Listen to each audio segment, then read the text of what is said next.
Hello students, कैसे हैं आप। आज हम आपके बीच में लाए हैं नेशनल इनकम का पार्ट 3। इससे पहले हमारे नेशनल इनकम के 2 पार्ट आ चुके हैं। होप आपको बहुत अच्छे से वो चीजें समझ में आ चुकी होंगी, basic concept of national income and circular flow of national income. आज हम नेशनल इनकम के लास्ट पार्ट पे हैं। आज हमारी नेशनल इनकम की थ्योरी खत्म हो जाएगी और बहुत जल्द हम नेशनल इनकम के न्यूमेरिकल्स भी स्टार्ट कर देंगे। तो सीधा बढ़ते हैं आज के नेशनल इनकम के पार्ट में। आज हम कौन कौन से टॉपिक्स करेंगे इनको एक बार समझ लेते हैं। काफी इंपॉर्टेंट टॉपिक है। सबसे पहला हम पढ़ेंगे difference between national income and domestic income. देखो जी, हमने बेसिक कॉन्सेप्ट में डोमेस्टिक टेरिटरी के बारे में पढ़ा, नेशनल इनकम के जो बेसिक कॉन्सेप्ट्स हैं उनको पढ़ा। तो आज हम उनमें डिफरेंस क्रिएट करेंगे कि डोमेस्टिक इनकम क्या होती है और नेशनल इनकम क्या होती है। नेक्स्ट टॉपिक है हमारा difference between nominal GDP and real GDP. तो हमारी नेशनल इनकम 2 अलग अलग लेवल पे कैलकुलेट होती है, एक करंट प्राइस पे और एक कांस्टेंट प्राइस पे। तो इसके बीच का डिफरेंस हम यहाँ पे देखेंगे। इसके अलावा हम जीडीपी डिफ्लेटर एक इंपॉर्टेंट टॉपिक देखेंगे। यहाँ पे एक न्यूमेरिकल है, आपको 2 नंबर में क्वेश्चन पूछ सकता है, ठीक है जी। इसके अलावा जीडीपी एंड वेलफेयर, हमारी जीडीपी वेलफेयर से कैसे रिलेटेड है इसको हम समझेंगे। यहाँ से भी थ्योरी में 3 नंबर का क्वेश्चन आपका इजीली बन सकता है। काफी इंपॉर्टेंट टॉपिक है, स्किप मत करना वीडियो को। Problem of double counting and measures to correct problem of double counting. तो हम प्रॉब्लम ऑफ डबल काउंटिंग को समझेंगे यहाँ पे कि दोहरी गणना की समस्या क्या है, नेशनल इनकम कैलकुलेट करते टाइम कैसे प्रॉब्लम आती है, डबल काउंटिंग की उसको समझना है डिटेल से, और इसको कैसे दूर किया जा सकता है, इसके मेजर्स क्या हैं उनको हमें समझना है। तो 3 नंबर का क्वेश्चन ये बन सकता है। 1 नंबर की डेफिनेशन प्लस 2 मेजर्स हैं इसको करेक्ट करने के, ठीक है। तो वीडियो में बने रहें। सीधा बढ़ते हैं अपने फर्स्ट टॉपिक पे, difference between national income and domestic income. तो डोमेस्टिक इनकम और नेशनल इनकम में डिफरेंस देख लीजिए भाई।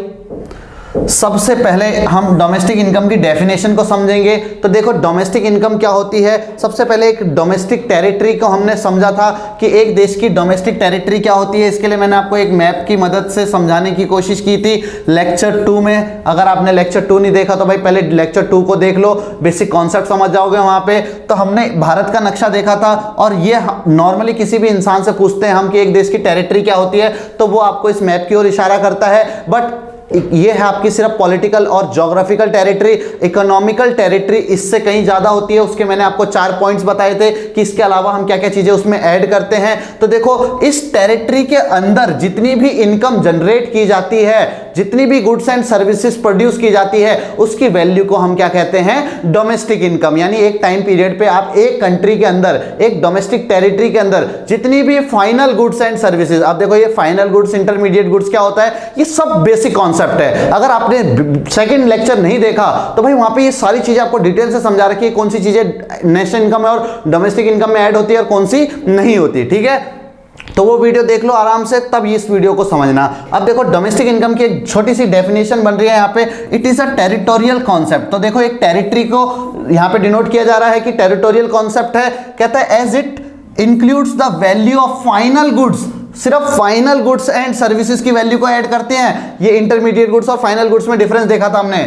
Produced within domestic territory, यानी एक टेरिटरी के अंदर जितनी भी इनकम प्रोड्यूस की जाती है, जितनी भी final goods and services produce की जाती है, उसको हम क्या कहते हैं, डोमेस्टिक इनकम, ठीक है। एक कंट्री की डोमेस्टिक टेरिटरी के अंदर जितनी भी इनकम जनरेट की जाए। बट इनकम सिर्फ डोमेस्टिक टेरिटरी से नहीं होती, डोमेस्टिक टेरिटरी के बाहर से भी होती है। डोमेस्टिक टेरिटरी के बाहर को और ऐड कर दो इसमें, तो वो बन जाती है हमारी नेशनल इनकम। यानी डोमेस्टिक इनकम में और ऐड करना है क्या, जो इनकम हमें बाहर से होती है। तो कहता है it is a national concept as it includes the value of final goods and services produced in the entire world. पूरे विश्व में जितनी भी आपने इनकम जनरेट करी है, चाहे वो अपने डोमेस्टिक लेवल पे हो या बाहर के लेवल पे हो, जितनी भी इनकम जनरेट करोगे वो सब इंक्लूड होती है हमारी किसमें, नेशनल इनकम में। बट एक टेरिटोरियल कॉन्सेप्ट है, एक नेशनल कॉन्सेप्ट है। एक छोटी सी टेरिटरी के अंदर इनकम जनरेट हो रही है और एक टेरिटरी के बाहर से इनकम जनरेट हो रही है। तो देखो टेरिटरी के बाहर से हम इनकम को कैसे जनरेट करते हैं उसको भी समझना है। It considers all producer with in the domestic territory of the country. मतलब ये सिर्फ डोमेस्टिक टेरिटरी या नॉर्मल रेसिडेंट्स के जो लोग हैं उनकी इनकम को यहां पे सिर्फ कैलकुलेट करता है। But it consider all producer who are normal residents of the country. यानी यहां पे आपको नॉर्मल रेसिडेंट्स को देखते हैं और यहां पे हम सिर्फ किसको देखते हैं, ऑल प्रोड्यूसर्स को देखते हैं, ठीक है जी। अब रेसिडेंट्स तो हमारे बाहर भी जाते हैं काम करने के लिए, clear. It does not include NFIA, तो इसमें NFIA इंक्लूड नहीं होता। क्या नहीं इंक्लूड होता भाई इसमें? NFIA, बट इसमें NFIA इंक्लूड होता है। तो डोमेस्टिक इनकम और नेशनल इनकम के बीच का जो डिफरेंस है वो ऐसे भी निकलता है कि नेशनल इनकम इक्वल्स टू आप बना दोगे डोमेस्टिक इनकम प्लस NFIA। तो NFIA क्या होता है इसको थोड़ा सा समझ लेते हैं। Net factor income from abroad. तो देखो जी, net factor income from abroad क्या है, इसको थोड़ा सा मैं आपको समझाने की कोशिश करता हूं। Net factor income from abroad, NFIA। एक second. Net factor income from abroad, NFIA, इसकी फुल फॉर्म होती है net factor income from abroad, यानी अब्रॉड से आपको जितनी भी इनकम मिली,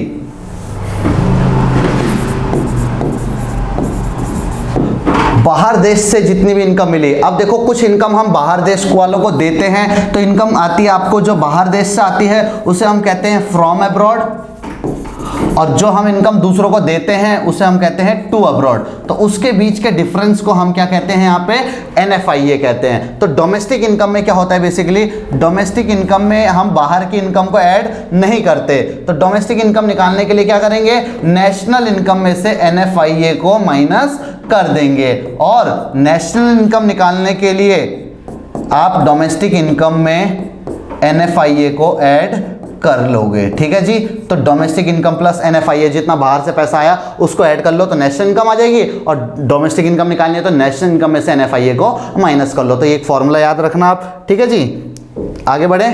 ये हमारे तीनों डिफरेंस यहाँ पे क्लियर है। आप इस सेकंड पॉइंट को ऐसे भी लिख सकते हो कि इसमें हम सिर्फ रेसिडेंट्स की इनकम को ऐड करते हैं, इसमें रेसिडेंट प्लस नॉन रेसिडेंट दोनों की इनकम को ऐड किया जा सकता है आसान पॉइंट बनाने के लिए। ठीक है जी, तो बढ़ते हैं आगे सेकेंड टॉपिक।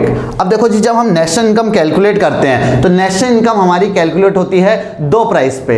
एक हमारी नेशनल इनकम हम कैलकुलेट करते हैं करंट प्राइस पे, और एक नेशनल इनकम कैलकुलेट की जाती है कांस्टेंट प्राइस पे। तो क्या होती है करंट प्राइस, क्या होती है कांस्टेंट प्राइस, इसको थोड़ा सा समझते हैं। इसको समझने के लिए भाई हम यहाँ पे एक छोटा सा एग्जाम्पल से आपको समझाने की कोशिश करते हैं यहाँ पे। ठीक है जी, national income at current price, current price पे नेशनल इनकम और कांस्टेंट प्राइस पे नेशनल इनकम। देखो नेशनल इनकम निकालने के लिए हम क्या करते हैं, जितनी भी हमारी फाइनल गुड्स एंड सर्विसेज हैं, फाइनल गुड्स एंड सर्विसेज, ये बहुत इंपॉर्टेंट टॉपिक है, आपको समझ नहीं आएगा ये टॉपिक अगर आप बुक में ऐसे पढ़ोगे तो काफी इंपॉर्टेंट है। फाइनल गुड्स एंड सर्विसेज, जितनी भी फाइनल गुड्स एंड सर्विसेज होती है उसकी वैल्यू को कैलकुलेट किया जाता है नेशनल इनकम निकालने के लिए। वैल्यू कैसे निकलती है, वैल्यू निकालने के लिए आपको प्राइस को इनटू करना होता है, किससे, क्वांटिटी से। तो क्वांटिटी से इनटू करने से आपकी वैल्यू निकल जाएगी। फॉर एग्जांपल, एक एग्जांपल हम लेते हैं यहाँ पे कि मान लो मैं 2016 में प्रोडक्शन करता था किसी चीज का। मान लो मैं एक पेन प्रोड्यूस करता था, मैं एक पेन प्रोड्यूसर था। तो मान लो 2016 में किसी पेन के प्राइस, जो प्राइस थे वो थे 5 रुपए, और 5 रुपए प्राइस थे भाई। इसके हिसाब से मैं उस टाइम पे इसकी कितनी क्वांटिटी प्रोड्यूस करता था, मान लो 100 पेन मैं प्रोड्यूस करता था उस टाइम पे। इसके हिसाब से मेरी उस टाइम की नेशनल इनकम कितनी होनी चाहिए, या डोमेस्टिक इनकम, कोई भी चीज आप कैलकुलेट कर लो, 5 into 100। मेरी उस टाइम पे नेशनल इनकम होगी भाई 500। ये किसकी बात कर रहा हूं मैं, 2016 की बात हो रही है ये। बट 2022 आज चल रहा है, 2022 आज भी मैं पेन ही प्रोड्यूस कर रहा हूं, बट आज उसी पेन की जो प्राइस है वो 10 रुपए हो चुकी है। सेम पेन जो पहले 5 रुपए का मिलता था आज वो 10 रुपए का हो चुका है, और इसके हिसाब से मैं आज जो उसकी क्वांटिटी प्रोड्यूस कर रहा हूं, आज भी मैं उसकी 100 ही यूनिट प्रोड्यूस कर रहा हूं। तो यहां पे मेरी जो नेशनल इनकम निकलेगी भाई 10 into 100 कितनी हो जाएगी, आपकी हो जाएगी 1000, यानी 1000 मेरी यहां पे नेशनल इनकम कैलकुलेट हो रही है। 2016 में मेरी इनकम कितनी थी, 500, आज कितनी है, 1000। तो देखो मेरी नेशनल इनकम ऑटोमेटिकली बढ़ चुकी है। तो मैं क्या समझूंगा, यहाँ पे जो मेरी नेशनल इनकम बढ़ी है ये एक गुड इंडिकेटर है, क्योंकि मेरी इनकम बढ़ चुकी है। बट बच्चों अगर ध्यान दो थोड़ा सा यहाँ पे कि हमारी जो नेशनल इनकम बढ़ी है, क्या वो मैंने ज्यादा पेन प्रोड्यूस किए हैं? नहीं, मेरी नेशनल इनकम बढ़ी सिर्फ प्राइस बढ़ने की वजह से। तो क्या मैं इसको एक अच्छा साइन मानूंगा? बिल्कुल नहीं, ये एक बैड इंडिकेटर है। क्यों है बैड इंडिकेटर? क्योंकि भाई प्राइस बढ़ने से मेरी नेशनल इनकम बढ़ी है, मैंने कोई नए पेन प्रोड्यूस नहीं किए, कुछ ज्यादा पेन प्रोड्यूस नहीं किए जिससे कि मैं बोलूं कि मेरी ग्रोथ हुई हो। ग्रोथ तो उतनी है, पहले भी 100 पेन, आज भी 100 पेन, 6 साल में मैंने एक भी एक्स्ट्रा पेन प्रोड्यूस नहीं किया, बट मैं खुश हो रहा हूं। क्यों? मेरी नेशनल इनकम बढ़ चुकी है। वो नेशनल इनकम बढ़ी कैसे? प्राइस बढ़ने की वजह से। तो अगर मैं नेशनल इनकम कैलकुलेट करता हूं करंट ईयर के प्राइस के बेसिस पे, तो इसे हम कहते हैं national income at current price. जबकि दूसरी तरफ अगर मैं नेशनल इनकम निकाल रहा हूं 2022 की मैं नेशनल इनकम निकाल रहा हूं, पेन ही प्रोड्यूस कर रहा हूं, बट मैंने जो यहां पे पेन के जो प्राइस लिए वो मैंने 2022 के नहीं लिए। 2022 में क्या था पेन का प्राइस? 10 रुपए। लेकिन मैंने यहां पे प्राइस लिए एक बेस ईयर के। बेस ईयर मैंने मान लिया 2016 को। 2016 को मैंने एक बेस ईयर माना, और बेस ईयर में जो पेन के प्राइस थे वो कितने रुपए थे? 5 रुपए। और इसके हिसाब से मैं आज कितनी यूनिट प्रोड्यूस कर रहा हूं? क्वांटिटी देखो मैं कितनी यूनिट प्रोड्यूस कर रहा हूं 2016 में भी? 100 ही। तो देखो अब मेरी नेशनल इनकम कितनी आई? 500। क्या मेरी नेशनल इनकम 2016 के कंपेयर में 2022 में कुछ चेंज आया? क्योंकि मैंने प्राइस कौन सी ले ली? बेस ईयर की ले ली। इसने मेरे को रियलिटी दिखा दी, सच्चाई दिखा दी कि आपने बेटा कुछ भी एक्स्ट्रा प्रोड्यूस नहीं किया है, आप ऐसी हवा में उड़ रहे हो, सिर्फ प्राइस बढ़ने की वजह से नेशनल इनकम बढ़ी है, आपका इसमें कोई योगदान नहीं है। तो जब आपका कोई योगदान नहीं है तो देखो यहां पे हमारी जो नेशनल इनकम आई वो कितनी आई? 500 ही आई। यानी ये रियलिटी को दिखा रहा है हमारे सामने कि भाई आपने कोई भी एक्स्ट्रा यूनिट प्रोड्यूस नहीं की। जब तक मैं यहां पे यूनिट नहीं बढ़ाऊंगा, क्वांटिटी नहीं बढ़ाऊंगा, तब तक मेरी नेशनल इनकम नहीं बढ़ेगी। तो देखो ये रियलिटी को शो करता है कि जब तक आप कुछ नया नहीं प्रोड्यूस करोगे तब तक इनकम नहीं बढ़ेगी। तो इसीलिए हम इसको कांस्टेंट प्राइस पे नेशनल इनकम कहते हैं, या इसका नाम होता है रियल नेशनल इनकम। ठीक है जी, डिफरेंस समझ आया? एक प्राइस ले रहा है कौन सी? करंट ईयर की, और एक प्राइस ले रहा है कौन सी? बेस ईयर की। तो जो बेस ईयर को नेशनल इनकम कैलकुलेट होती है वो एक रियल नेशनल इनकम होती है, सही नेशनल इनकम होती है। अब बढ़ते हैं हम अपने डिफरेंस पे। देखो तो कहता है it refers to money value of final goods and services produced by normal residents of a country in a year measured at a current year price. यानी जो करंट ईयर की प्राइसेस पे नेशनल इनकम कैलकुलेट करता है वो क्या कहलाता है? National income at current price. जबकि national income at constant price, it refers to money value of final goods and services produced by normal residents of a country in a year measured at a base year price. यानी national income की definition लिख दो, measured at a base year price, last में लिख दो, तो वो बन जाती है national income at constant price, और ये बन जाती है आपकी national income at current year price. ठीक है जी, तो बस आपको क्या करना है? नेशनल इनकम की डेफिनेशन याद कर लो, लास्ट में लगा दो करंट प्राइस, और यहां पे लिख दो भाई बेस प्राइस, तो आपका डिफरेंस बहुत इजीली हो जाएगा। ठीक है, सेकंड पॉइंट आप बताओगे, it is not a good indicator. ये एक अच्छा इंडिकेटर नहीं है। क्यों? ये रियलिटी को नहीं दिखा रहा, सिर्फ प्राइस बढ़ने से हमारी नेशनल इनकम बढ़ जा रही है। तो इसमें मैंने क्या किया भाई? मैंने कुछ किया नहीं। ये एक जीडीपी की ग्रोथ का या इकोनॉमी की ग्रोथ का एक गुड इंडिकेटर नहीं है। मैं पहले भी 100 यूनिट प्रोड्यूस कर रहा हूं, आज भी 100 यूनिट प्रोड्यूस कर रहा हूं, सिर्फ प्राइस बढ़ जाने की वजह से मेरी नेशनल इनकम बढ़ गई है, तो ये एक बैड इंडिकेटर है। बट यहां पे ये रियलिटी दिखा रहा है, तो it is a better tool for measuring the national economic growth of a country. एक इकोनॉमी की ग्रोथ को मेजर करने के लिए ये बेटर टूल है, क्योंकि ये रियलिटी को दिखा रहा है। जब तक क्वांटिटी नहीं बढ़ेगी तब तक नेशनल इनकम नहीं बढ़ेगी। क्लियर?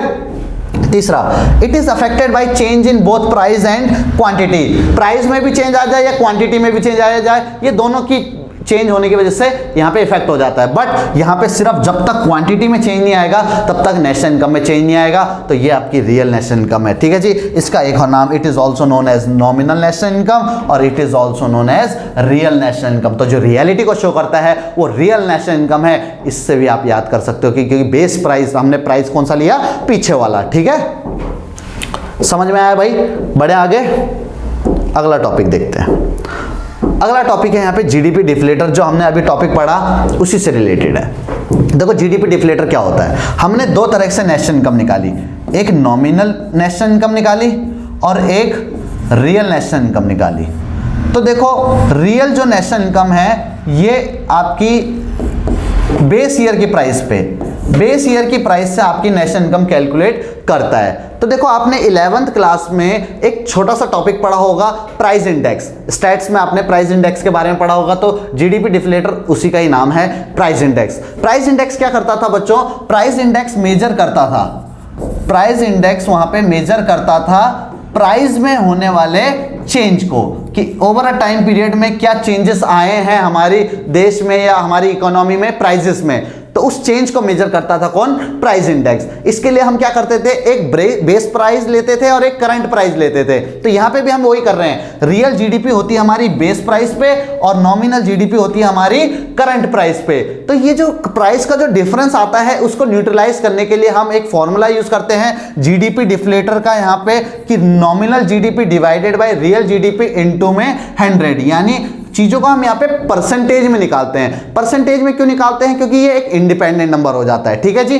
तो कहता है GDP deflator measures the average level of prices of all the goods and services that make up of GDP, यानी नॉमिनल जीडीपी में अलग प्राइस हो रही है, रियल जीडीपी में अलग प्राइस हो रही है। इसको आपको इजी करने के लिए, रैशनलाइज करने के लिए हम क्या करते हैं? जीडीपी डिफ्लेटर का यूज करते हैं। तो आपको यहां पे 2 नंबर का क्वेश्चन बन जाएगा, आपसे बोलेगा जीडीपी डिफ्लेटर निकालो, आपको नॉमिनल जीडीपी दे देगा, रियल जीडीपी दे देगा। फॉर एग्जांपल मैं बोलूं कि आपको नॉमिनल जीडीपी दे दिया 15,000 और आपको रियल जीडीपी दे दिया 12,000, तो आपसे बोलेगा भाई जीडीपी डिफ्लेटर बताओ, तो आप यहां पे सॉल्व कर लोगे इजीली इसको। ठीक है भाई, अब इसको डिवाइड करोगे तो अगर आपको टेबल सही से आती होगी तो भाई कितना बचेगा? 125। कितना आया जी? 125। तो आपको ये चीज जीडीपी डिफ्लेटर यहां पे फाइंड करनी है। कभी कभी क्या करता है, आपको नॉमिनल जीडीपी दे देता है, आपको रियल जीडीपी पूछ लेगा और जीडीपी डिफ्लेटर दे देगा। तो आप क्या करोगे? रियल जीडीपी को इधर ले जाओगे, जीडीपी डिफ्लेटर को नीचे ले आओगे, डिवाइड कर लोगे, आपका आंसर आ जाएगा। बहुत इजी फॉर्मूला, ये फॉर्मूला याद कर लेना, 2 नंबर में बहुत ही इजी क्वेश्चन बन जाएगा। और बच्चे से छोड़ आते हैं क्योंकि उनको पता ही नहीं होता क्या है जीडीपी डिफ्लेटर। ठीक है जी। तो एक बेस ईयर की प्राइस है, एक करंट ईयर की प्राइस से नेशनल इनकम निकली है। तो दोनों को आप नॉर्मल बनाने के लिए, इजी बनाने के लिए क्या करते हो? जीडीपी डिफ्लेटर का यूज करते हो कॉमन एवरेज निकालने के लिए। ठीक है जी, एवरेज प्राइस का लेवल निकालने के लिए। कोई दिक्कत? आगे बढ़े। अब आता है जीडीपी एंड वेलफेयर। हम अपनी इकोनॉमी में जीडीपी निकालते हैं, हमारी नेशनल इनकम निकलती है, तो आपको यहां पे क्वेश्चन नेगेटिव टर्म में पूछता है इसका। देखो जी, हम एक सिंपल सी बात कहें यहां पे कि देखो इनकम बढ़ती है, इनकम बढ़ती है तो इनकम का बढ़ने से हमारा वेलफेयर तो होगा ही होगा।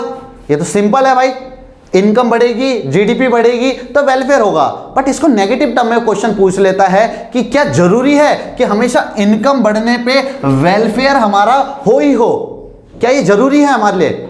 नहीं बच्चों, ऐसा जरूरी नहीं है। कभी कभी इकोनॉमी में जीडीपी ग्रोथ होती है, इनकम इंक्रीज होती है, बट लोगों का वेलफेयर इंक्रीज नहीं होता। क्यों नहीं होता? एक एक करके समझेंगे। सबसे पहला पॉइंट, डिस्ट्रीब्यूशन ऑफ जीडीपी। आपको पता है हमारी इकोनॉमी में इनकम का डिस्ट्रीब्यूशन कैसा है? अनइवन। अनइवन का मतलब होता है कम ज्यादा। किसी को इनकम ज्यादा मिलती है तो किसी को इनकम कम मिलती है। अब जिसको इनकम ज्यादा मिलेगी वो तो गुड्स एंड सर्विसेज की डिमांड करेगा, चीजें परचेस करेगा, पर जिसकी इनकम कम है वो कहां से कर पाएगा? यानी इनकम बढ़ने के बावजूद हमारा जो शेयर है उस सब में इक्वली ना बढ़ने की वजह से सारे लोग इकोनॉमी में goods and services equally demand नहीं कर पाते। तो ये वेलफेयर को नहीं दिखाता भैया। यहाँ पे वेलफेयर डिक्रीज हो रहा है कि देश की जीडीपी बढ़ रही है, बट लोगों को जो इनकम है वो कुछ लोग हैं, जो कुछ ऊपर के चुनिंदा लोग हैं, कुछ परसेंट लोगों के पास सारी इनकम आ जाती है और जो मास ऑफ पॉपुलेशन है उसको ज्यादा इनकम नहीं मिल पाती है। ठीक है, तो देखो it is possible that with the rise in GDP inequalities in the distribution of income में ऑल्सो इंक्रीज, कि इनकम में इनइक्वालिटीज बढ़ जाएगी। That is the gap between the rich and poor increase. इससे रिच और पुअर के बीच का डिफरेंस और ज्यादा बढ़ जाएगा। GDP does not take into account changes in inequalities in the distribution of income. मतलब आप जीडीपी बढ़ रही है तो इससे इनकम इनइक्वालिटी को चेंज नहीं करता। वो जिसको ज्यादा मिलती है उसको ज्यादा ही मिलेगी, जिसको कम मिलती है उसे कम ही मिलती है। ठीक है जी। तो इससे क्या होता है? Welfare of the people may not rise as as much as the rising GDP. तो जीडीपी के बढ़ने के बावजूद लोगों का वेलफेयर नहीं हो पाता, क्योंकि इनकम इनइक्वालिटीज यहां पे बढ़ जाती है जीडीपी के बढ़ने के साथ। ठीक है, तो इसको नेगेटिव टर्म में आपको याद करना है। आपको कोई सा भी एक पॉइंट दे देगा, 4 पॉइंट है इसके, इन चारों में से कोई सा भी एक पॉइंट 2 नंबर में आपको क्वेश्चन बन सकता है कि जीडीपी इंक्रीज होने के बावजूद हमारा वेलफेयर नहीं हो पाता, इसका क्या रीजन है। ठीक है भाई, क्या ये जरूरी है कि जीडीपी बढ़े तो वेलफेयर भी हो, ऐसा करके आपसे क्वेश्चन पूछ सकता है। दूसरा है नॉन मॉनेटरी एक्सचेंज। आज भी हमारे देश में नॉन मॉनेटरी एक्सचेंज एग्जिस्ट करता है। रूरल एरियाज में कई सारी ऐसी जगह पे है कि हमारे घर में हमारी मम्मी हमारे लिए खाना बना रही है, तो क्या वो कोई इकोनॉमिक एक्टिविटी नहीं है? क्या उससे हमारी जीडीपी में इन्फ्लुएंस नहीं हो रहा? अगर वो खाना नहीं बनाएगी तो क्या मैं काम कर पाऊंगा? बिल्कुल नहीं। हम उनके काम को जीरो मानते हैं, यानी उनको ऐसा मानते हैं कि भाई ये तो मम्मी है, मम्मी का काम ही यही है कि नहीं? तो जीडीपी बढ़ने के बावजूद एक नॉन मॉनेटरी एक्सचेंज आज भी हमारे देश में सिस्टम चल रहा है, जिसको हम जीडीपी के अकाउंट में ऐड नहीं कर पाते। ठीक है जी, तो Many activities in an economy are not evaluated in the monetary terms। कई चीज़ों को हम मनी के टर्म्स में इवेल्युएट आज भी नहीं करते हैं। For example non market transactions like services of housewife, kitchen gardening, कि हमने अपने घर में जो सब्जी वब्जी लगाई है उसकी कोई वैल्यू नहीं है भैया, ये तो छत में लगा रखा है ऐसे। ठीक है जी, leisure times activities etc are not included in the GDP due to non availability of data, कि इसका कोई डाटा नहीं होता भैया कि मम्मी ने कितने घंटे काम किया। अगर वही काम कोई बाहर से नौकरानी करने के लिए आए तो वो पूरा पैसा लेगी, उसको हम जीडीपी में काउंट करते हैं, बट मम्मी के काम को ऐड नहीं किया जाता क्योंकि ये घरेलू काम में आता है। ठीक है जी, तो कहता है are not included in the GDP availability of data, however such activities influence the economic welfare। तो इससे इकोनॉमी का वेलफेयर तो होता है, बट हम इसे डाटा को ऐड ही नहीं करते, तो इस वजह से हमारे वेलफेयर होने के बावजूद वेलफेयर नहीं इंक्लूड की जा सकती। ठीक है जी, तो ये सेकंड पॉइंट है नॉन मॉनेटरी एक्सचेंज। आज भी हमारे देश में नॉन मॉनेटरी एक्सचेंज एग्जिस्ट करता है। ठीक है जी, तो 2 पॉइंट आपके हो गए। तीसरा पॉइंट, जीडीपी वेलफेयर होने के बावजूद, जीडीपी में इंक्रीज होने के बाद वेलफेयर नहीं होता, कैसे? एक्सटर्नलिटीज। एक्सटर्नलिटीज का मतलब क्या होता है मेरे प्यारे बच्चों? एक्सटर्नलिटीज का मतलब होता है कि मेरे किसी वर्क का आप पर क्या इफेक्ट पड़ता है, यानी कोई भी इंडिविजुअल या फर्म जब प्रोडक्शन करती है तो उसका दूसरे पे क्या इफेक्ट पड़ता है। जैसे मैं यहाँ पे एक प्रोडक्शन एक्टिविटी कर रहा हूँ, मैं आपको पढ़ा रहा हूँ, तो इसका आप पे क्या असर पड़ रहा है? अच्छा असर पड़ रहा है या बुरा असर पड़ रहा है? तो ये 2 तरह की आपकी एक्सटर्नलिटी होती है कि किसी के वर्क का किसी पे क्या इंपैक्ट पड़ता है। तो देखो, एक्सटर्नलिटी रेफर्स टू बेनिफिट्स और harms of an activity caused by firm और an individual for which they are not paid और पेनलाइज्ड। ठीक है जी, उस पे कोई भी इंसान किसी काम को कर रहा है और उसका दूसरे पे क्या असर पड़ता है, क्या इंपैक्ट पड़ता है, इसको हम दूसरे पे पड़ने वाली एक एक्सटर्नलिटी कहते हैं। ठीक है, यहाँ पे आप समझोगे 2 तरह की एक्सटर्नलिटी होती है, एक नेगेटिव एक्सटर्नलिटी, एक पॉजिटिव एक्सटर्नलिटी। जब आपको क्वेश्चन नेगेटिव टर्म में पूछे तो आपको नेगेटिव एक्सटर्नलिटी को एक्सप्लेन करना है, जब पॉजिटिव टर्म में पूछे तो आपको पॉजिटिव एक्सटर्नलिटी को एक्सप्लेन करना है। फॉर एग्जाम्पल मैं कहूँ कि मैं एक प्रोडक्शन यूनिट यहाँ पे खोल दूँ, मैं एक फैक्ट्री यहाँ पे सेटअप कर दूँ आपके एरिया में, और वो फैक्ट्री मान लो पॉली बैग यानी पॉलीथीन बैग बनाती है। तो पॉलीथीन आपको पता ही है प्लास्टिक है, प्लास्टिक गलेगा तो धुआं निकलेगा, स्मोक निकलेगा, उससे आसपास के जो लोग हैं उसको हार्म पहुंचेगा कि नहीं पहुंचेगा? देखो, मैं तो पॉलीथीन बना रहा हूं, मेरी तो इनकम जनरेट हो रही है, बट आप लोगों का क्या?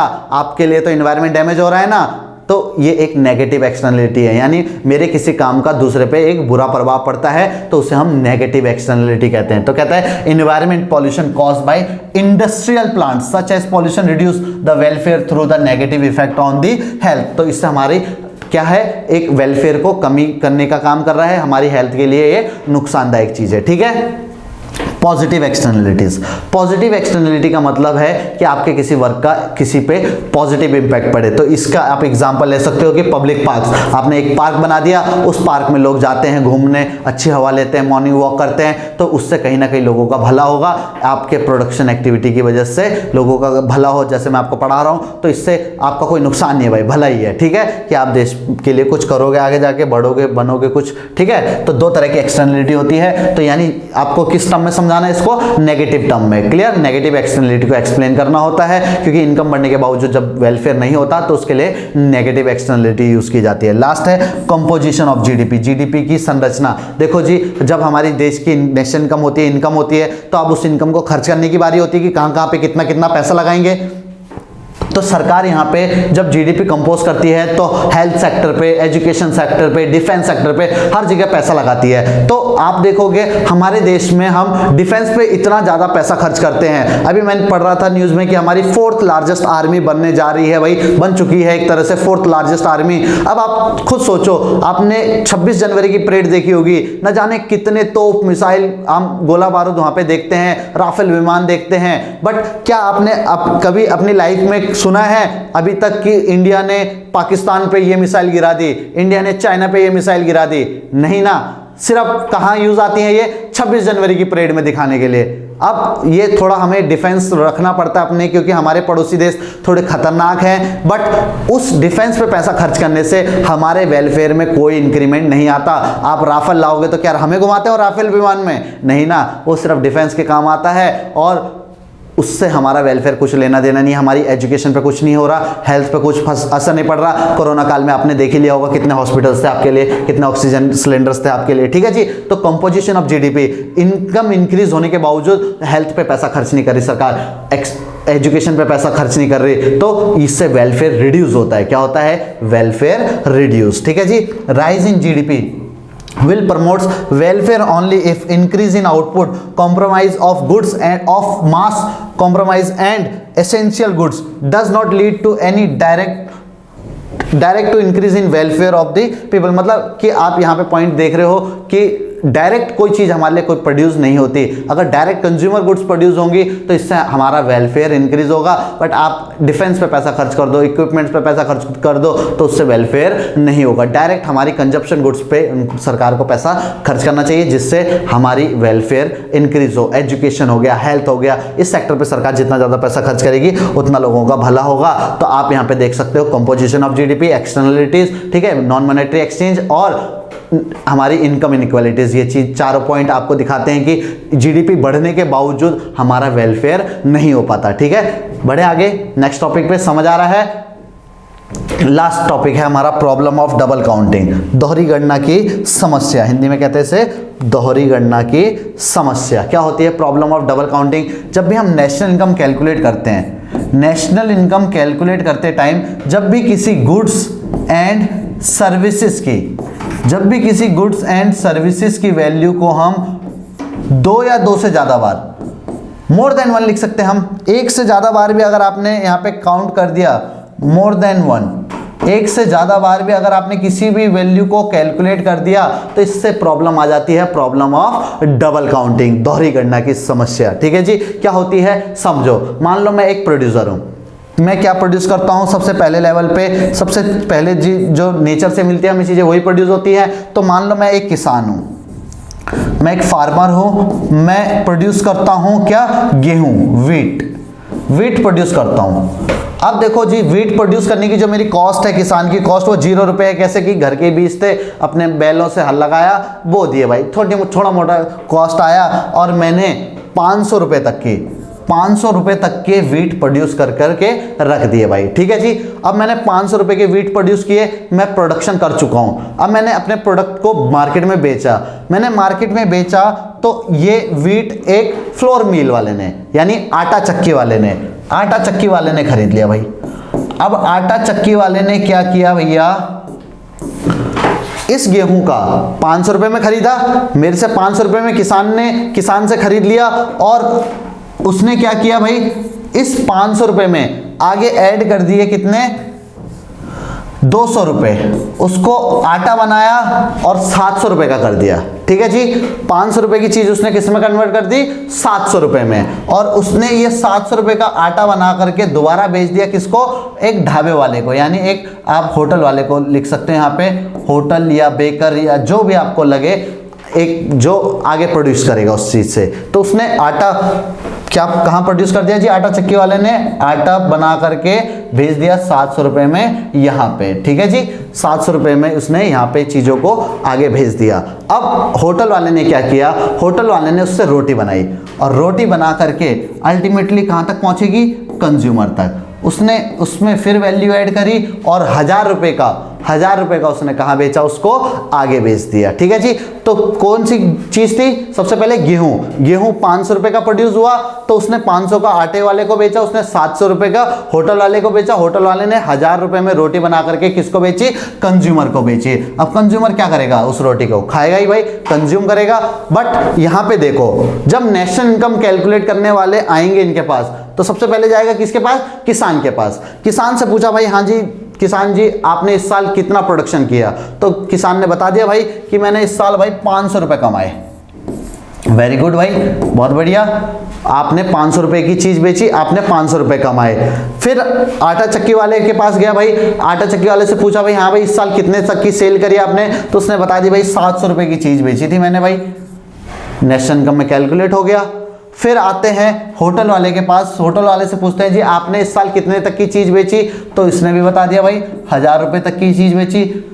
तो यहाँ पे आपकी तीनों की वैल्यू निकल कर सामने आ चुकी है। तो जब हम इसको टोटल करेंगे, तो टोटल करने के बाद हमारी जो नेशनल इनकम आएगी वो कितनी आएगी, 2200, 2200 रुपए हमारी क्या आ रही है, नेशनल इनकम। बट क्या ये रियल नेशनल इनकम है, बिल्कुल नहीं, ये एक गलत है।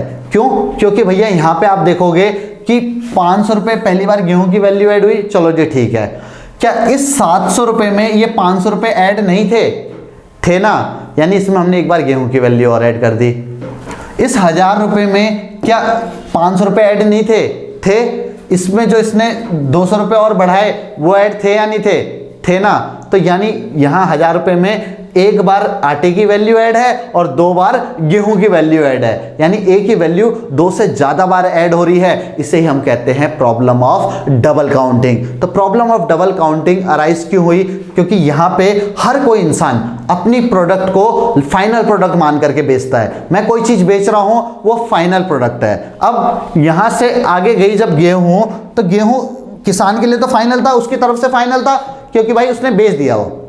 बट ये जो आटा चक्की वाला था, इसने इसको इंटरमीडिएट गुड बना दिया, उसने उससे फर्दर प्रोडक्शन कर दिया। तो जब उसने उससे फर्दर प्रोडक्शन किया, तो यहीं से problem of double counting arise हुई। अगर कोई इंसान गेहूं ले जाता और या तो उसको क्या करता कि अपने मुर्गों को खिला देता, किसी भी चीज को, जानवर को खिला देता, तो वो फाइनल प्रोडक्ट हो जाता। बट उसने एज अ उसको रॉ मटेरियल यूज किया और उसको आगे बेच दिया। बट उसने भी उसको फाइनल प्रोडक्ट के तौर पे यूज नहीं किया, उसने भी उसे रॉ मटेरियल के तौर पे यूज किया और उससे रोटी बना करके, चपाती बना करके या ब्रेड बना करके आगे बेच डाली। ठीक है। तो यहां पे जब एक ही वैल्यू को आप 2 या 2 से ज्यादा बार ऐड करते हो, तो इसे हम कहते हैं प्रॉब्लम ऑफ डबल काउंटिंग। तो देखो डेफिनेशन आप अगर यहां पे देखोगे, तो double counting refers to counting of an output more than once, एक से ज्यादा बार अगर आप किसी भी चीज की वैल्यू को काउंट करते हो, तो इसे हम कहते हैं प्रॉब्लम ऑफ डबल काउंटिंग।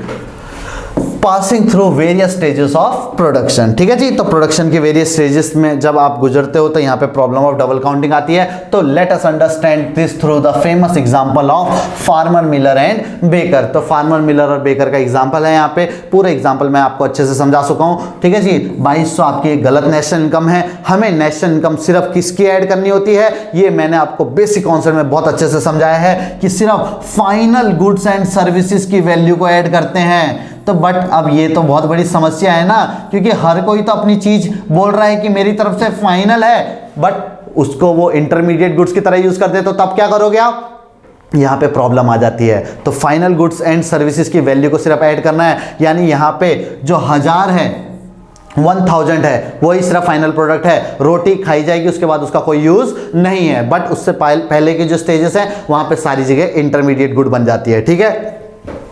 तो अब बढ़ेंगे हम इस प्रॉब्लम से कैसे बचा जा सकता है। ये पूरा एग्जांपल आपको ऐसे लिखना है। अगर ये 5 नंबर में आता है, वैसे क्वेश्चन बनेगा 1 नंबर की डेफिनेशन या 2 नंबर का एग्जांपल, 1 नंबर की डेफिनेशन या 2 उसके जो मेजर्स हैं उनको आपको यहाँ पे एक्सप्लेन करना होता है। ठीक है जी। तो ये छोटा सा एग्जाम्पल था। इस एग्जाम्पल को आप अपनी लैंग्वेज में लिख सकते हैं। इकोनॉमिक्स में कभी भी ग्रामर मिस्टेक्स नहीं देखी जाती, कॉन्सेप्ट देखा जाता है कि आपको बच्चे को कॉन्सेप्ट आता है या नहीं आता। ठीक है जी। तो how to avoid double counting problem, यानी डबल काउंटिंग प्रॉब्लम को हम कैसे अवॉइड कर सकते हैं। ठीक है जी। तो इसमें सबसे पहला तरीका है final product method. Final product method का मतलब कि आपको प्रोडक्शन के दौरान जो भी फाइनल प्रोडक्ट है, सिर्फ उसकी वैल्यू को, किस वैल्यू को, फाइनल प्रोडक्ट की वैल्यू को नेशनल इनकम में ऐड करना है, और किसी वैल्यू को हम ऐड नहीं करेंगे, सिर्फ फाइनल प्रोडक्ट की वैल्यू को ऐड करना है। अब फाइनल प्रोडक्ट पता लगाना नेशनल इनकम जो स्टैटिस्टिक्स ऑर्गेनाइजेशन है हमारा,